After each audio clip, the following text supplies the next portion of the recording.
damos gracias, como ya decía, por el privilegio que el Señor nos concede de estar reunidos, adorando su nombre con himnos, elevando nuestras peticiones, súplicas, clamor a Él a través de la oración y ahora a través de la predicación de la palabra. Vamos hoy, si el Señor nos lo permite, con la ayuda del Señor, a darle final, a culminar con la epístola de Pablo a los Colosenses, nuevamente con el tema de los colaboradores de Pablo. Vamos a leer este pasaje nuevamente y luego vamos a orar pidiendo la dirección del Señor, que el Señor nos conceda su gracia, sabiduría, buen entendimiento al momento de que nosotros nos acercamos a estos versículos para ver cuál es la voluntad de Dios para su pueblo, para aquellas personas que hoy nos reunimos aquí. Y por aquellos que quizás en un mañana puedan verlo a través de las redes sociales. Leemos la palabra de Dios. Colosenses capítulo 4, versículos del 7 al 18. Dice así: todo lo que a mí se refiere os lo hará saber Tíquico, amado hermano y fiel ministro y consiervo en el Señor, el cual he enviado a vosotros para esto mismo, para que conozca lo que a vosotros se refiere y conforte vuestros corazones con Onésimo, amado y fiel hermano, que es uno de vosotros. Todo lo que acá pasa os lo hará saber. Aristarco, mi compañero de prisiones, os saluda, y Marcos, el sobrino de Bernabé, acerca del cual habéis recibido mandamientos. Si fuere a vosotros, recibidle, y Jesús llamado Justo, que son los únicos de la circuncisión que me ayudan en el reino de Dios y han sido para mí un consuelo. Os saluda Epafras, el cual es uno de vosotros, siervo de Cristo, siempre rogando encarecidamente por vosotros en sus oraciones, para que estéis firmes, perfectos y completos en todo lo que Dios quiere. Porque de él doy testimonio de que tiene gran solicitud por vosotros y por los que están en la Odisea y los que están en Hierápolis. Os saluda Lucas, el médico amado, y Demas. Saludad a los hermanos que están en la Odisea, y a Ninfas, y a la iglesia que está en su casa.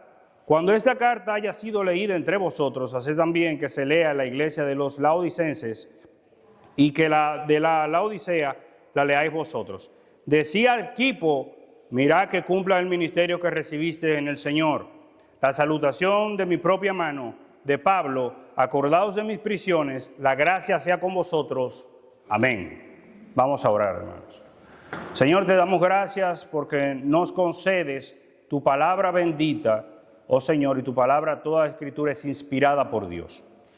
Y nosotros te suplicamos, Señor, que conforme a esa palabra inspirada, tú nos concedas aprender, tú nos concedas corregirnos, tú nos concedas, Señor, instruirnos, oh Padre, examinar nuestros corazones, algunos el ser salvos, para que, oh Señor, cada hombre, cada mujer que aquí se sienta o que escuche esta palabra, Señor, crezca a la madurez, estatura del varón perfecto que es Cristo Jesús.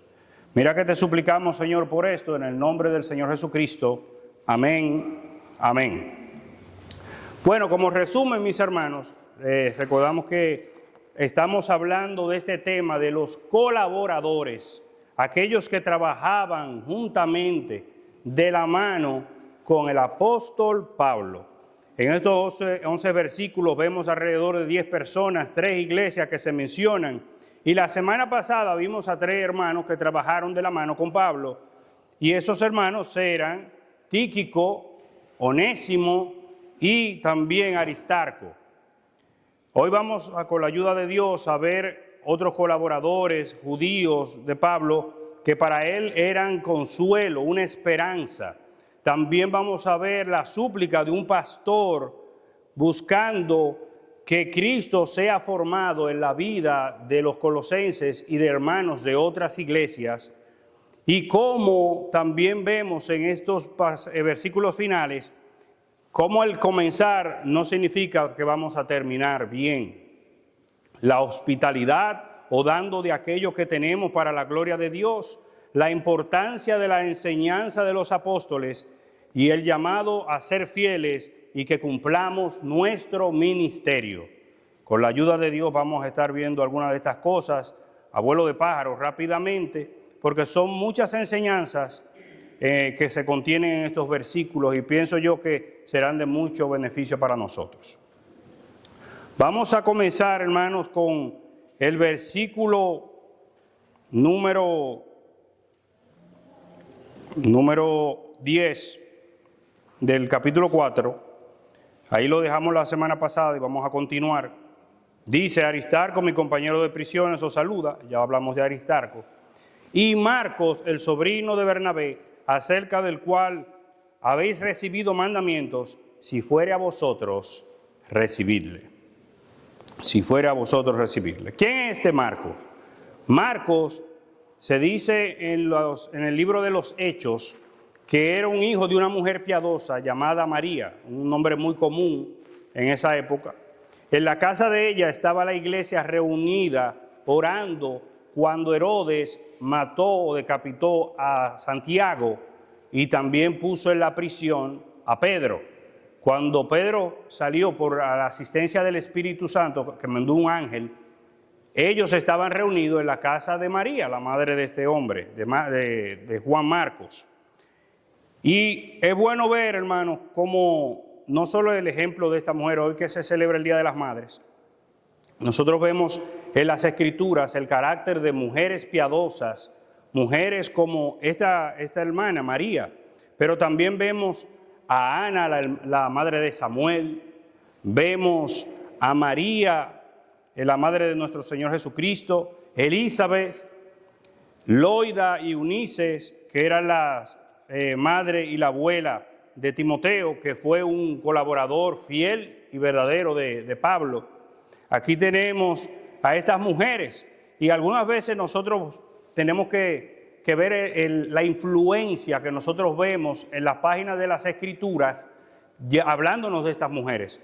Una mujer de oración como Ana, una mujer prudente y temerosa de Dios como la madre de nuestro Señor Jesucristo, María. Elizabeth, una mujer de fe. Loida y Eunices, que instruyeron en el camino del Señor a Timoteo. Vemos también cómo la palabra de Dios en el libro de Proverbios, si alguien desea aprender sabiduría, el libro de Proverbios es tremendo libro para ello. Y en ese libro nos dice como consejo: hijo, no menosprecie la palabra, el consejo de un padre, ni el consejo ni las palabras de una madre. La palabra nos enseña una instrucción sabia a aquellos que son hijos, de que no menospreciemos las palabras de nuestras madres. También vemos en el mismo libro de Proverbios que habla acerca de una madre aconsejando a su hijo Lemuel para que se cuidara de los vicios, del alcohol y estas cosas. Vemos una madres intercediendo en oración y súplica, y nosotros sabemos que muchas de esas, nosotros tenemos testimonio de hombres y mujeres que han venido a los pies del Señor por la intercesión de sus madres. Es por la obra del Espíritu, pero tuvieron el testimonio de mujeres fieles que oraban y luchaban ante la presencia de Dios por las almas de esos hijos. También tenemos en la historia de la iglesia una mujer como Susana Wesley, yo siempre menciono a esta mujer, que instruyó a sus hijos John y Charles Wesley, los cuales llegaron a ser hombres fieles de gran testimonio en la Iglesia Universal de Cristo. Y de una mujer como esta era hijo este muchacho, Marcos. Y esta era hermana también de Bernabé, que fue uno de los líderes en Antioquía, de los 5 líderes, y que la palabra de Dios se dice que Saulo y Bernabé tomaron a Marcos y lo llevaron a Antioquía. Y allí el Espíritu Santo dijo, separad para la obra a Saulo y a Bernabé. ¿Qué sucede? Que ellos llevaron para esa obra, ese fue el primer viaje misionero de Pablo, de 3 viajes misioneros. Y ellos llevaron a Juan Marcos como ayudante y asistente para esa obra. Y ese primer viaje dice que ellos salieron de Antioquía y fueron a Chipre. Y allí en Chipre visitaron sinagogas predicando el evangelio del reino de Dios. Fue un viaje estresante en condiciones no confortables, porque en ocasiones para poder transitar toda la isla de Chipre era necesario quizás irse por caminos no necesariamente pavimentados como lo que hicieron los romanos. Oposición de líderes falsos y profetas como un tal Elimás, el mago, que era judío y que se opuso a ellos. ¿Y qué sucedió con este muchacho Marcos, de quien Pablo nos habla aquí? Dice en el capítulo 13, versículo 13, que habiendo zarpado de Pafos, Pablo y sus compañeros arribaron a una ciudad llamada Perge de Panfilia, pero Juan, apartándose de ellos, volvió a Jerusalén. Entonces aquí nosotros vemos algo de este hombre, Juan Marcos. Se separó de ellos. Y esa palabra que se separó, se apartó de ellos, solamente aparece 2 veces en toda la Biblia. Una vez aparece en el libro de los Hechos y vuelve y aparece en Jeremías 46:5, donde dice, hablando de los egipcios que cayeron ante los babilonios, dice, porque los vi medrosos retrocediendo. ¿Usted sabe lo que es un medroso? Una persona que se llena de terror, de miedo, y que no solamente se llena de terror, sino que contagia de su temor a otros. Y se menciona esa palabra ahí, me llamó mucho la atención. Como si acaso pudiéramos decir que este muchacho se llenó de temor, o de miedo, o de dudas, al ver el tipo de viaje en el que ellos estaban incurriendo. Esto causó la separación de Pablo y Bernabé, porque luego de que Pablo y Bernabé fueron a este viaje, que se dice que posiblemente fue uno de 1 año y medio a 2 años, el primer viaje misionero de Pablo, algunos concuerdan con esa fecha, dice que Pablo dijo a Bernabé, vamos nuevamente en el segundo viaje misionero a ir a confirmar la fe de los hermanos. Pero que resulta que Pablo dijo, yo no quiero ir con él, porque si en el primer viaje él se separó y no quiso ir con nosotros a la obra, pues entonces no sería prudente llevarlo ahora, porque nos abandonó en Panfilia. Y yo examinando tanto el primer viaje misionero como el segundo de Pablo, dice que en el primer viaje misionero ellos visitaron alrededor de 10 ciudades, y recorrieron alrededor de más de 1.500 kilómetros. Y en el segundo recorrieron alrededor de 20, el doble, cerca de 3.200 kilómetros recorrió Pablo y Silas en el segundo viaje misionero. Eso me parece a mí como si tú tuvieras 2 pintores que van a pintar un edificio de 3 plantas y llevan a un ayudante, y ese ayudante cuando van por la primera planta dice, ya yo no puedo más, y se va. Acuérdense que eran viajes que demandaban mucha preparación, porque tú andas con 2 personas y posiblemente Marco mucho más joven, ayudándole con alguno, puede ser con el equipaje o lo que sea. Y él entonces se aparta del viaje cuando apenas van, si acaso, por un 30% de todo lo que recorrieron. Quizás los primeros 2 meses de 1 año y medio, 2 años. Entonces ahora, esos 2 pintores entran en una discusión porque ahora se les presenta que tienen que pintar un edificio no de 3 plantas, sino de 6. Y tú me dices, vamos a llevar de nuevo como ayudante a aquel que nos dejó a nosotros cuando íbamos por la primera. Entonces, verdaderamente, este era un testimonio que Marcos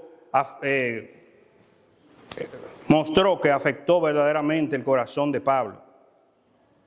Entonces, ese viaje, el primer viaje, fácilmente él recorrió algunos 6.500, como ya dije, si acaso recorrió con ellos un 8%, 15%, algunos creen, 33% de distancia, pero en cuanto a lo que es cronológicamente hablando, el tiempo, porque si fueron 2 años, él nada más duró con ellos 2 meses o algo. Ahora, ¿qué sucedió después de que Juan Marcos lo abandonó? Pasaron muchas cosas. Después de que Juan Marcos abandonó el primer viaje misionero en Perges, se perdió varios eventos claves, como la predicación de Pablo en Antioquía de Pisidia, que marcó el giro hacia los gentiles, milagros y persecuciones en Iconio, donde un hombre fue sanado plenamente, y Listra, incluido el apedreamiento de Pablo, la evangelización exitosa en Derbe y el regreso para fortalecer las iglesias con el nombramiento de ancianos. Estos eventos consolidaron la misión a los gentiles, sentando las bases para la expansión del evangelio en esa región. Ahora, hubo un cambio, dice la palabra de Dios, en la vida de Marcos.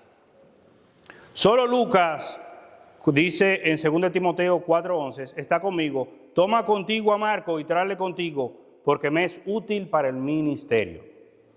Esto nos enseña, hermanos, que no necesariamente alguien que comience mal va a terminar mal.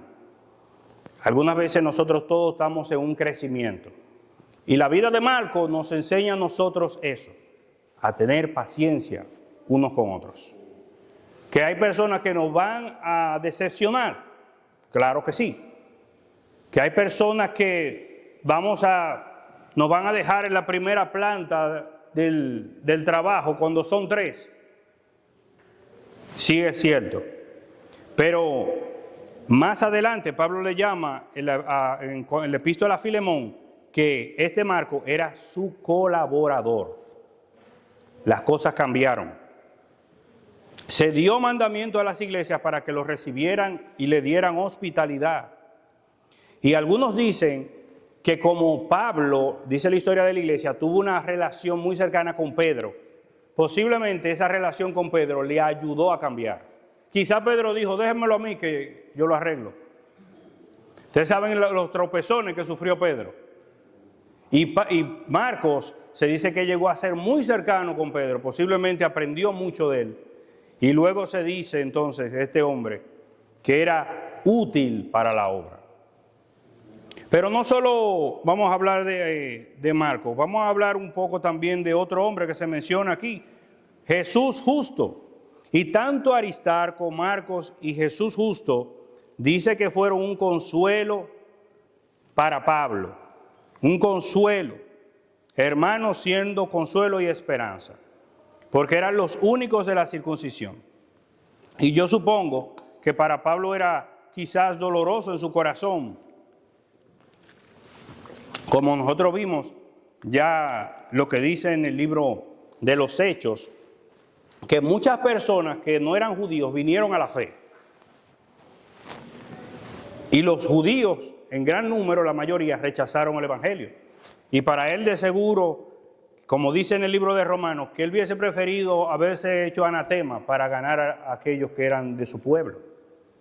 Y esto, al verlo a ellos ahí, era como ver un pábilo cumea, ver una esperanza, ver como la nube aquella que vio Elías a lo lejos.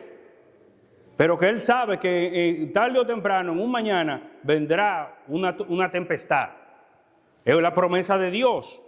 Cuando le dijo Elías al Señor, Señor, han matado a todos tus profetas, solamente yo he quedado.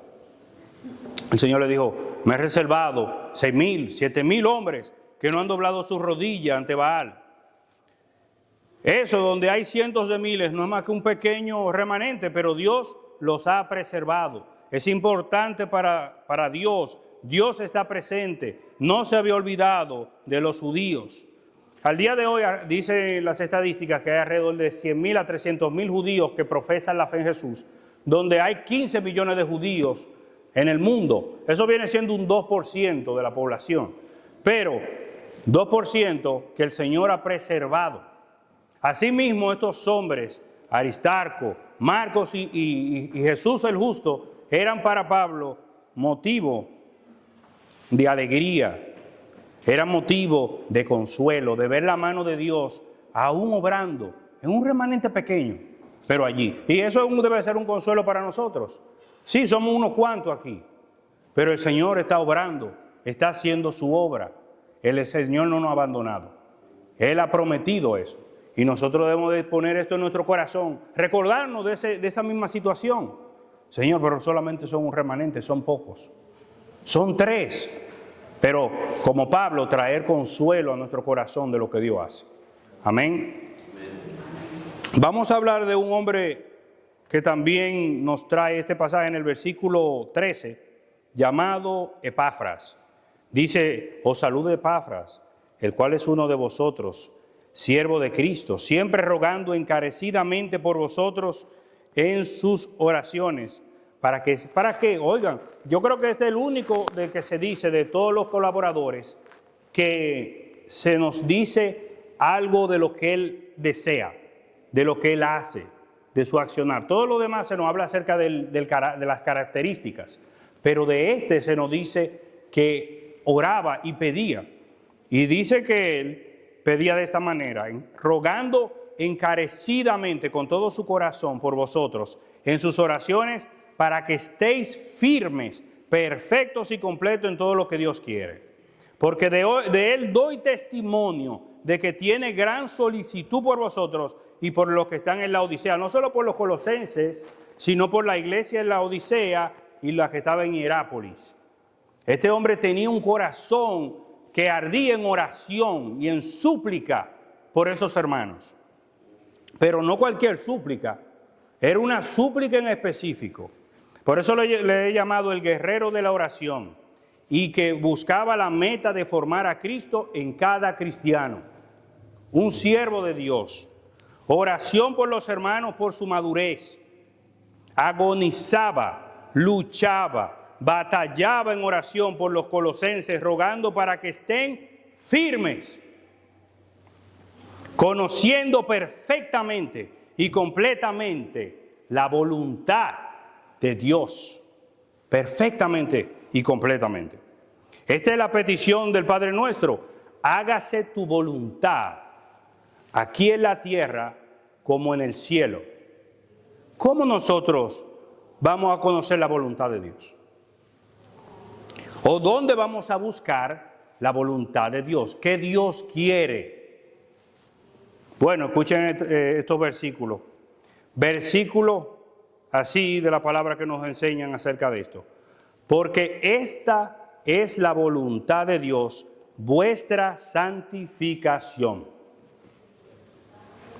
La voluntad de Dios es vuestra santificación, que os apartéis, ¿verdad?, de ídolos, de fornicación y todo tipo de impureza. Que os apartéis de fornicación, que cada uno sepa tener su propia esposa en santidad.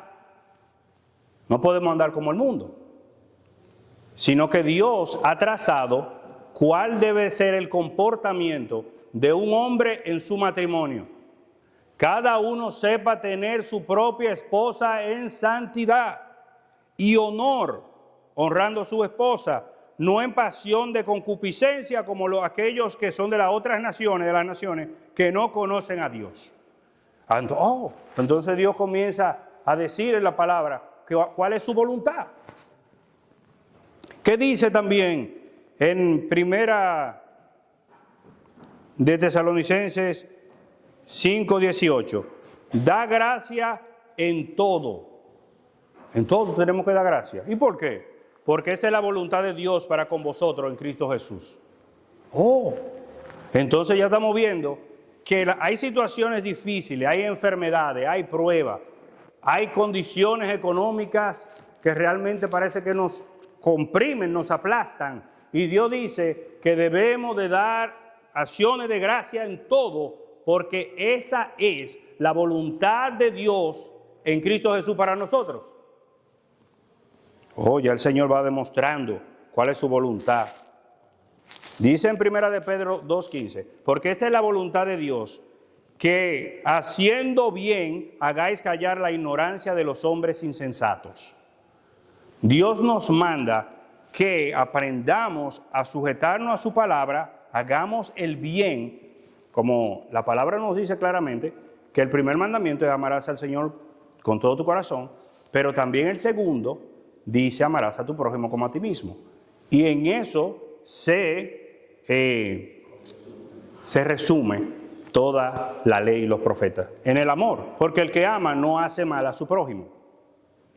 Entonces dice que la voluntad de Dios es esa, que nosotros hagamos bien, para que hagamos callar la ignorancia de los hombres insensatos. Dice, no os conforméis a este siglo, sino transformaos por medio de la renovación de vuestro entendimiento, para que comprobéis cuál sea la voluntad de Dios, agradable y perfecta. Es necesario que nuestro entendimiento sea renovado, para que podamos comprender. Y esa renovación solamente viene cuando el hombre se arrepiente, se vuelve de su pecado y viene a Jesucristo en fe. Porque entonces el hombre viejo es hecho nuevo. Todas las cosas son hechas nuevas. El hombre es transformado, es nacido de arriba. Y ahora tiene la mente de Dios, porque Dios imparte su Santísimo Espíritu a nosotros. Y entonces en ese crecimiento cerca de Dios, el hombre comprenderá mejor cuál es la voluntad de Dios. Entonces finalmente dice así, voluntad de Dios, ¿cómo podremos saberla? ¿Orando más? ¿Esperando que un ángel nos hable? Bueno, dice aquí, en un último versículo en cuanto a ese tema, dice así, en 2 de Timoteo 3:15 al 17, y que desde la niñez has sabido las sagradas escrituras, las cuales te pueden hacer sabio para la salvación por la fe, que es en Cristo Jesús. La palabra de Dios nos enseña cuál es el camino de la salvación. Dice en el Evangelio de Mateo, y llamarán su nombre Jesús, porque él salvará a su pueblo de sus pecados. Así es, eso es así. El que cree en el Hijo tiene vida eterna, eso hablando de Jesús. Pero el que rehúsa creer en el Hijo no verá la vida, sino que la ira de Dios está sobre él. Dice el Evangelio de Juan, capítulo 3, versículo 36. Lo que quiere decir que la palabra nos enseña el camino de la salvación. Pero no solo eso. Dice que toda escritura es inspirada por Dios y útil para enseñar, redarguir, corregir, para instruir en justicia. Es un instructor, es un maestro, es el sensei, si tú estuvieras en un dojo aprendiendo karate. A enseñarte cómo comportarte, cómo hablar, cómo pensar, cómo tratar a tus hijos, a tu esposa, a tus hermanos, a tu vecino, a tus compañeros de trabajo, con respeto, respetándolo con dignidad, porque tienen la imagen de Dios en ellos. Pero el propósito es a fin de que el hombre de Dios sea perfecto, enteramente preparado para toda buena obra. ¿Qué tú necesitas? Aprender la palabra de Dios. ¿Cuál era la oración de este hombre, de Epafras?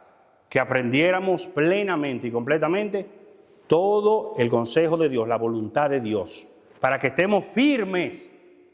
Si tú no sabes la palabra de Dios y alguien te dice acerca de una mujer que no es tu esposa, ay, tú, ¿por qué no? ¿Y por qué no? Yo no le veo el problema, porque no comprende la mente de Dios, porque no conoce la voluntad de Dios, porque tú no sabes que dura cosa le es dar cosa contra el aguijón al hombre. Dios tiene preparado un camino, Dios tiene preparado una senda, donde si nosotros la transitamos, tendremos alegría y paz y santidad para con Él. Que cuando nos apartamos de eso, sufre nuestra esposa, sufren nuestros hijos y sufrimos nosotros. Por eso es aquí la importancia y porque de esa manera glorificamos a Dios. Vamos, hermanos, a considerar eso. Y fíjense la importancia, esta semana se eligió un papa. Miren la importancia de esta verdad. Cuando los reformadores se separó la iglesia, se separaron de la iglesia católica, justamente el argumento era este: estamos haciendo cosas que Dios no ha mandado. Por eso los reformadores enarbolaron la frase sola escritura. Si no está escrito en la palabra de Dios yo no me puedo someter a eso. Y mi alma está atada a lo que diga la palabra de Dios. Como un ejemplo que vemos en las Escrituras para que veamos el corazón de Jesús al respecto. Dice que los fariseos, ellos se lavaban las manos. Se lavaban las manos y esto se convirtió en una práctica, pero no era solamente lavarse la mano como lo hacemos nosotros, con jabón y agua en el lavamanos, sino que se la lavaban varias veces y decía, gracias Señor por tú haber instituido el lavado de manos, y lo hacían 1, 2, 3, 4, 5, 6, algunos lo hacían hasta 7 veces. Y se convirtió en una práctica. Ellos le llamaban la netilá yadayim, el lavamiento de las manos. Se convirtió en una práctica ampliamente aceptada al punto de ser considerado una tradición en Israel en el judaísmo rabínico. Una tradición, takanot. Como estas son vistas como parte integral de la Torá, porque la Torá oral, que incluye la Mishnah y el Talmud y las decisiones rabínicas, son consideradas tan válidas como la Torá escrita. Lo que quiere decir que esa práctica, esa tradición se convirtió en un mandamiento que entonces se le enseñaba a la gente, tú te tienes que lavar la mano, porque eso lo manda Dios, pero eso no fue mandado por Dios, sino que era una tradición. Y justamente es el argumento de la Iglesia Católica Romana. Ellos te dicen, no, nosotros creemos en la Escritura, pero también en la tradición. Y no porque tú la interpretes, sino que la debe de interpretar el magisterio de la Iglesia. Una cúpula dentro de la Iglesia Católica que te dice a ti lo que es bueno y lo que es malo, de la palabra de Dios y de la tradición. Pero vemos lo que dice el Señor Jesús en Marcos 7. Dice, le preguntaron pues los fariseos y los escribas, ¿por qué tus discípulos no andan conforme a la tradición de los ancianos, sino que comen pan con manos inmundas? Respondiendo él les dijo, hipócritas, bien profetizó de vosotros Isaías, como está escrito, este pueblo de labios me honra, mas su corazón está lejos de mí. Su corazón está lejos de mí. Pues me honran, pues en vano me honran, enseñando como doctrina mandamientos de hombres. Porque dejando el mandamiento de Dios, os aferráis, eso es que se agarran fuertemente a su tradición. Los aferráis a la tradición de los hombres, los lavamientos de los jarros, de los vasos de beber, y hacéis otras muchas cosas semejantes, enseñando como doctrina de Dios, mandamiento de hombre. Y eso que nosotros vimos, ese show, no lo manda Dios en ninguna parte de las Escrituras. Es una añadidura maldita. ¿Por qué? Porque uno quiere como evangélico entrar en conflicto con los católicos. Eso no nos interesa a nosotros. ¿Tú sabes lo que nos interesa? La verdad de Dios. Dice la palabra de Dios, y conoceréis la verdad, y la verdad os hará libres. Porque si el Hijo os libertare, seréis verdaderamente libres. Solamente hay libertad en Jesucristo. Si Jesucristo te liberta, seréis verdaderamente libres. Y ellos le dijeron en ese pasaje, pero nosotros nunca hemos sido esclavos de nadie. Oiga eso. Eran esclavos en Egipto. Eran esclavos de todos los pueblos cada vez que desobedecían a Dios. Fueron esclavos en Siria, esclavos en Babilonia. Eran súbditos de los romanos. Pero a Jesús no le interesaba ese punto. Él le dijo, ustedes son esclavos de su pecado. De su pecado. Y solamente si creen en Jesucristo, que es el verdadero libertador, entonces seréis verdaderamente libres. Si el Hijo os libertare, entonces fíjense la importancia de que nosotros tomemos la palabra de Dios y no nos dejemos llevar de fábula engañosa y mentirosa, que quitan la atención del mensaje claro del Evangelio, del mensaje claro del Señor Jesucristo, para desvirtuarnos y ponernos a ver lo que decían los reformadores, el circo romano. Es un circo.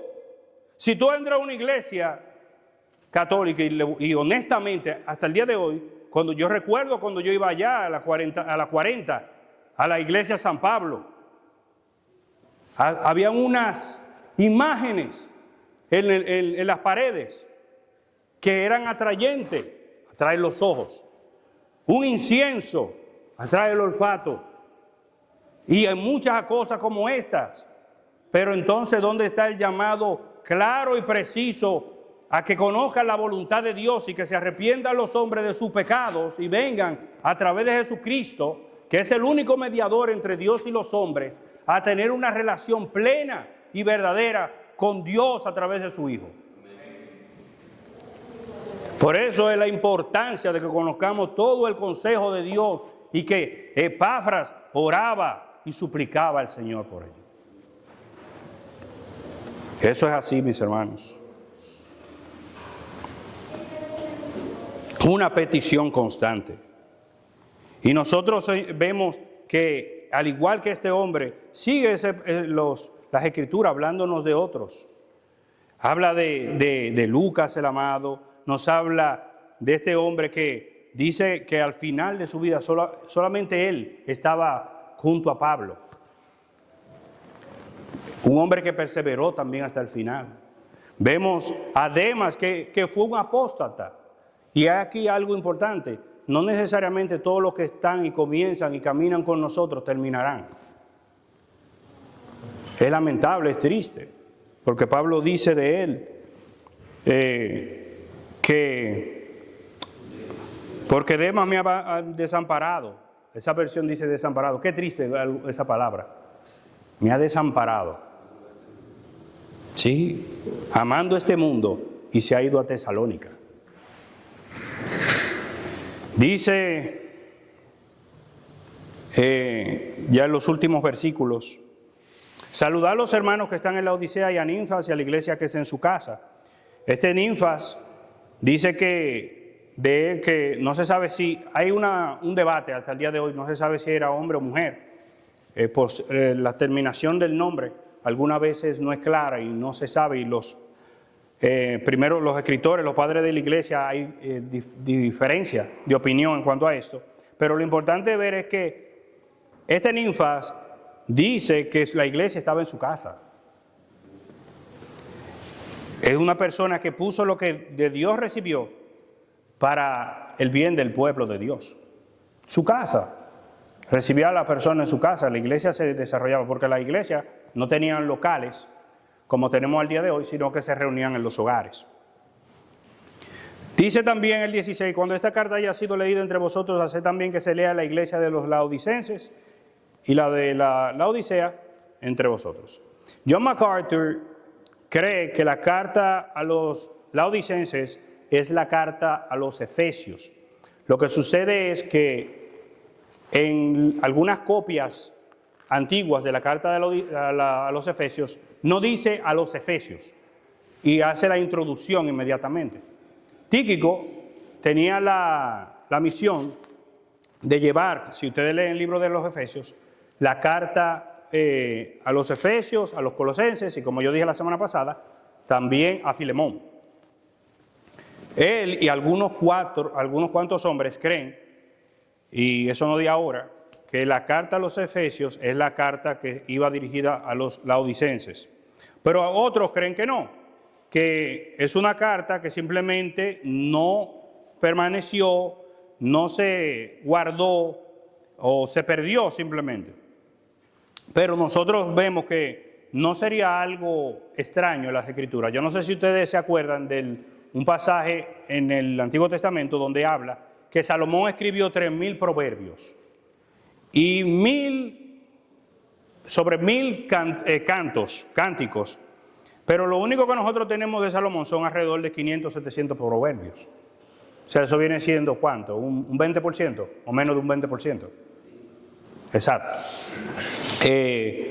Tenemos el Cantar de los Cantares, un solo, de 1,000 que se dice que escribió. O sea, que Dios en su voluntad, en su soberanía, preservó lo que nosotros tenemos y lo creó suficiente, que era más que suficiente, y verdaderamente ese es el punto de aquellas cosas que vimos cuando hablamos de Epafras. Toda escritura es inspirada por Dios y útil. Lo que nosotros tenemos es útil y suficiente para nuestra salvación y nuestra edificación. Pero hay algo bien importante que dice ahí, diga que lean las cartas. Y ahí nosotros caemos en el asunto de la enseñanza de los apóstoles.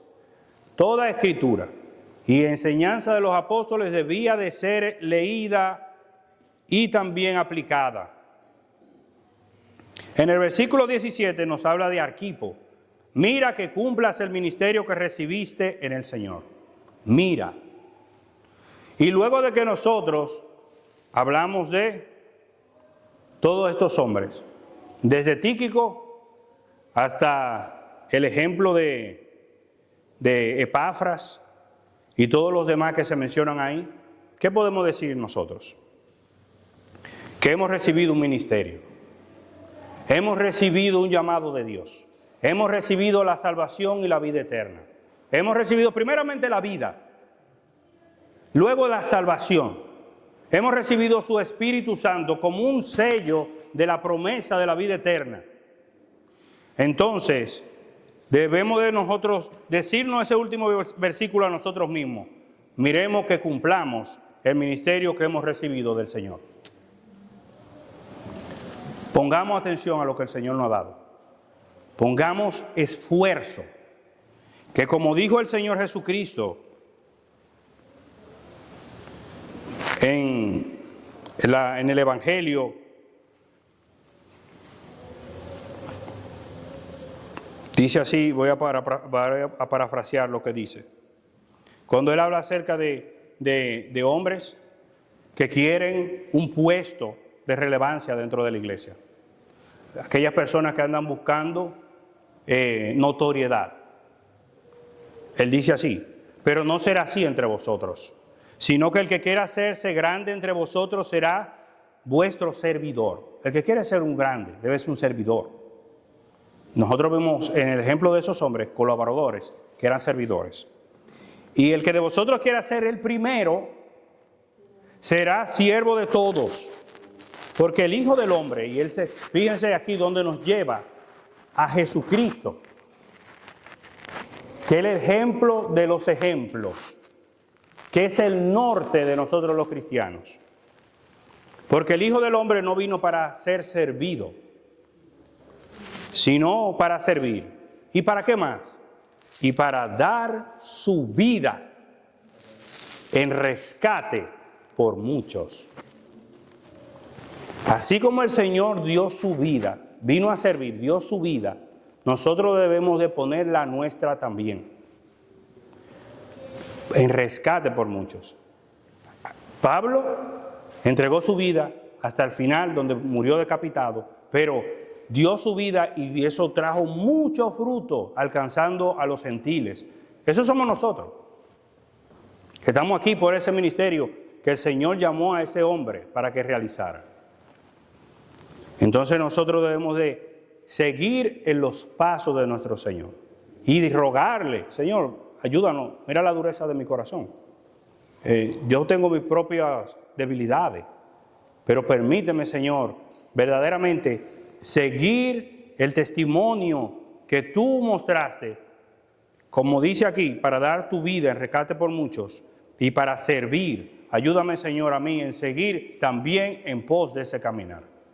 Y que el Señor nos ayude y nos dé un corazón como ese. Amén. Así culminamos esta epístola y dando gracias al Señor por el testimonio de estos hombres que fueron colaboradores de Pablo, que Cristo, Él mostró en esta epístola, es el primogénito, el primero y el último, y que Él nos conceda la fidelidad, la misericordia, la entrega, la paciencia, la esperanza, la madurez, la entrega de nuestros dones y bienes, porque Cristo lo entregó todo por nosotros. Amén. Vamos a orar. Señor, te damos gracias, oh Padre, porque tú nos das testimonio a nosotros. Nosotros no somos nada. Nosotros somos, oh Señor, pequeños, pigmeos, Señor, comparados con estos hombres. Y te suplicamos, Señor, que nos ayude en nuestra debilidad a poder emular el comportamiento de estos hombres. Porque, oh Señor, así, oh Padre, podemos, oh Padre, glorificarte y hacer bien, no solo oh Padre, a nosotros mismos en nuestra relación contigo, sino a los demás que están a nuestro alrededor. Edificar a tu iglesia y alcanzar a aquellos que no te conocen. Porque tú amas, Señor, a esa gente. Y te pedimos, Señor, que tú pongas en nuestro corazón ese mismo amor, para que a través de tu Espíritu nosotros podamos edificar a otros y alcanzar a otros para tu reino. Mira, Padre, que te lo pedimos en el nombre del Señor Jesucristo. Amén. Amén. Agradecemos su atención. Nos gustaría conocerle y servirle. Para ponerse en contacto con nosotros, lo puede hacer a nuestro número telefónico 978-601-2409 o 978-390-2972 o vía correo electrónico a iglesiabres@gmail.com. Dios le bendiga.